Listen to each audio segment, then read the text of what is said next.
Nicolas Machiavel, un nom qui résonne à travers l'histoire, synonyme de ruse politique et d'ambition impitoyable. Né en 1469 à Florence, en Italie, Machiavel a vécu à une époque de grands bouleversements. La Renaissance italienne battait son plein, mais la péninsule était également en proie à l'instabilité politique et à la guerre. C'est dans ce contexte tumultueux que Machiavel a développé ses idées sur le pouvoir, le leadership et la nature de la politique. Machiavel est né dans une famille relativement modeste de Florence, une cité-État réputée pour ses réalisations artistiques et intellectuelles. Florence, à cette époque, était un centre vibrant de la Renaissance, où l'art, la science et la politique se mêlaient de manière unique. Bien que n'étant pas riche, sa famille s'est assurée qu'il reçoive une bonne éducation, comprenant l'importance de la connaissance dans une ville aussi dynamique.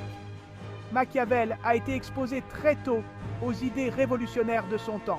Le plongeant dans les classiques de l'histoire et de la littérature romaine, il a étudié des œuvres de penseurs comme Cicéron, Tite-Live et Sénèque. Ces textes anciens ont nourri son esprit curieux et critique. Cette éducation allait profondément façonner sa vision du monde, lui donnant une perspective unique sur la nature humaine et la politique. Il a appris à apprécier la complexité des sociétés et des gouvernements. Jeune homme, Machiavel entre en politique florentine, où il a rapidement montré un talent pour la diplomatie et la stratégie. Son intelligence et sa capacité à naviguer dans les eaux troubles de la politique florentine ne sont pas passées inaperçues. Servant comme diplomate et administrateur, il a été impliqué dans de nombreuses missions diplomatiques importantes, représentant Florence auprès des puissances étrangères. Ces expériences ont enrichi sa compréhension des relations internationales.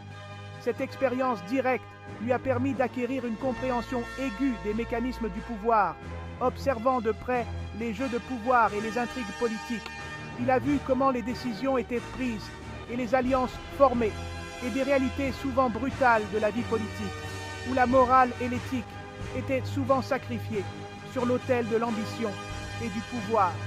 Ces observations allaient plus tard influencer ses écrits, notamment Le Prince, où il explore la nature du pouvoir et de la gouvernance.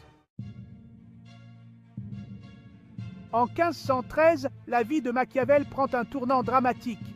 Accusé de complot contre la famille Médicis au pouvoir, il est contraint à l'exil. C'est pendant cette période d'isolement qu'il rédige son ouvrage le plus célèbre, Le Prince.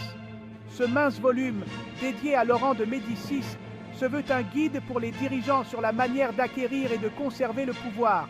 Le Prince est un traité de realpolitik, préconisant le pragmatisme et même la cruauté dans la poursuite de la stabilité politique.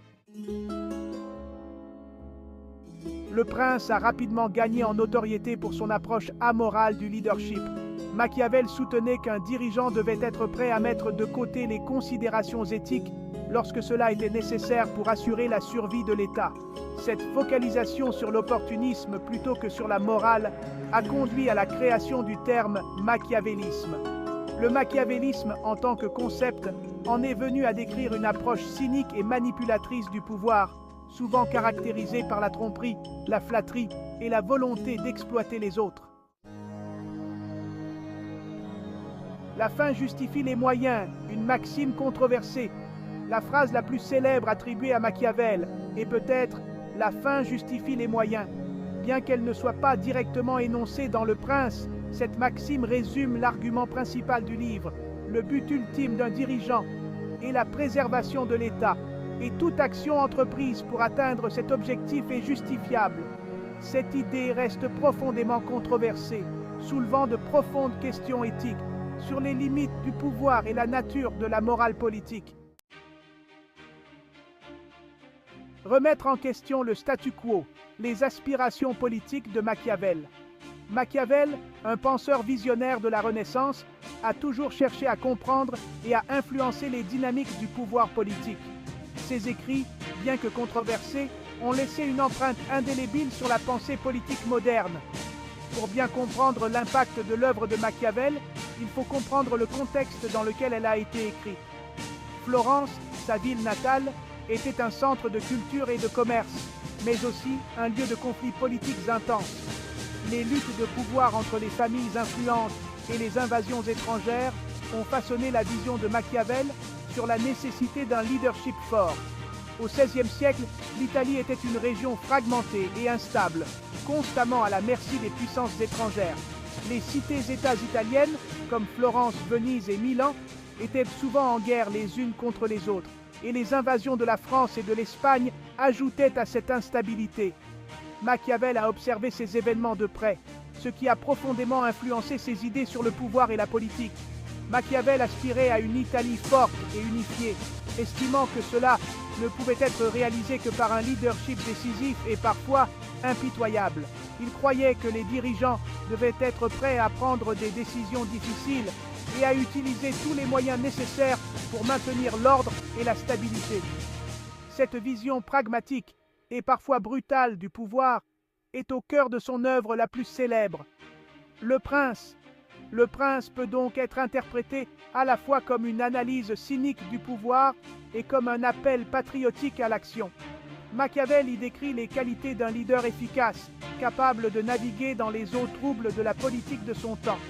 Son message, bien que souvent mal compris, reste pertinent aujourd'hui, offrant des leçons sur le leadership, la stratégie et la nature humaine.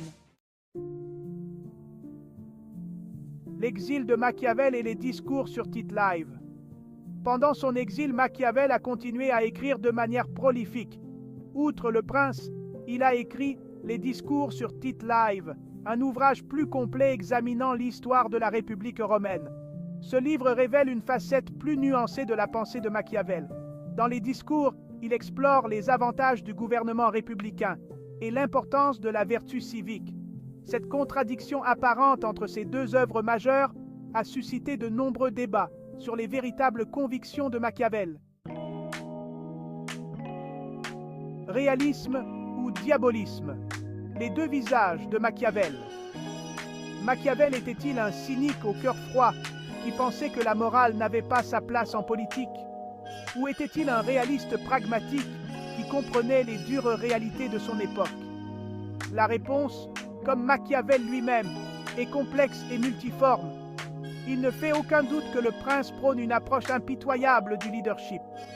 Cependant, il est également clair que Machiavel était profondément préoccupé par le bien-être de Florence et l'avenir de l'Italie.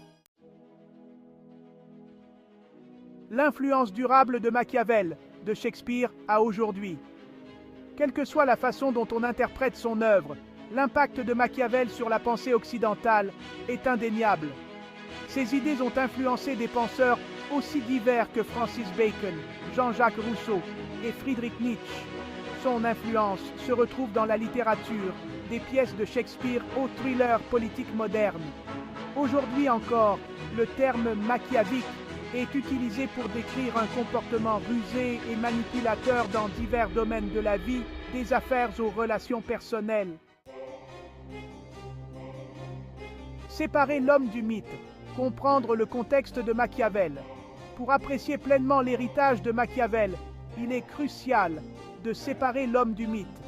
Il était un produit de son époque, une période marquée par l'instabilité politique et la violence. Ses écrits, bien que choquants pour certains, reflètent les réalités brutales de l'Italie de la Renaissance. Machiavel ne prônait pas la cruauté pour elle-même. Il pensait plutôt qu'un dirigeant devait être prêt à tout pour assurer la survie de l'État et la sécurité de son peuple. Un héritage de débat, Machiavel. Était-il un professeur du mal ou un serviteur de la vérité? 5 siècles après sa mort, Nicolas Machiavel reste une figure fascinante et controversée. Né en 1469 à Florence, il a vécu à une époque de bouleversements politiques et sociaux. Ses écrits, notamment Le Prince, ont suscité des débats passionnés. Était-il un professeur du mal, comme certains l'ont prétendu, ou un analyste perspicace du pouvoir qui a osé dire la vérité dérangeante? Ses conseils aux dirigeants, souvent perçus comme cyniques, ont été interprétés de diverses manières. La réponse se situe peut-être quelque part entre les deux. Machiavel a-t-il simplement décrit la réalité brutale de la politique de son temps, ou a-t-il encouragé des pratiques immorales pour atteindre le pouvoir? L'héritage de Machiavel nous met au défi de faire face aux complexités du pouvoir, au dilemme du leadership et à la tension permanente entre l'opportunisme politique et les principes éthiques. En fin de compte, son œuvre nous pousse à réfléchir sur la nature humaine et les mécanismes du pouvoir, nous rappelant que la politique est rarement une question de noir et blanc, mais plutôt de nuances de gris,